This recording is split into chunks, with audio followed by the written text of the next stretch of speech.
नमस्कार मित्रांनो, आपली सांगली सगळ्यात चांगलीमध्ये पुन्हा एकदा तुमचं स्वागत आहे एका नवीन माहितीसोबत. तर मी एक्सरसाइज करत असताना मला ही बांधकाम चालू असलेली घरं दिसली. मग म्हटलं अमेरिकन घरांविषयी तुम्हाला बेसिक माहिती देऊ. तर अमेरिकेत जवळपास 75% घरे ही लाकडाच्या फ्रेममध्येच बनतात.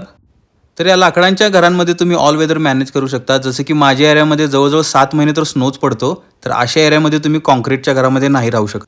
या घरांना खाली सिमेंट कॉन्क्रीटचा बेस दिलेला असतो आणि ही घरं लाकडाची आहेत म्हणून तुम्ही असं समजू नका की स्वस्त असतील. $1.2 मिलियन म्हणजे ऑलमोस्ट 10 करोड झाले. आणि ही सगळी घरं ओकवूडमध्ये बनलेली असतात. तर ह्याची लाईफ जवळजवळ 100 ते 150 वर्ष असते. ही सगळी घरं 3 बेडरूम 2 बाथरूमची आहेत आणि याच्यामध्ये 2 गाड्या पार्क होतील इतकं मोठं गॅरेज पार्किंग असतं. आणि ही सगळी घरं रेडी झाल्यानंतर असा मस्त लुक येतो या घरांना. अमेरिकेत सगळ्याच एरियामध्ये इतकी महाग असतील असं नाही आहे. मी जो एरियामध्ये राहतो तो थोडासा एक्सपेन्सिव्ह असल्यामुळे घरं थोडीशी महाग आहेत इकडे.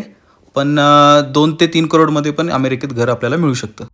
अमेरिकेत शक्यतो सिमेंट कॉन्क्रीटची घरं त्याच स्टेटमध्ये आहेत जिथे थंडी कमी आहे किंवा स्नो कमी पडतो. माहिती कशी वाटली कमेंट करून नक्की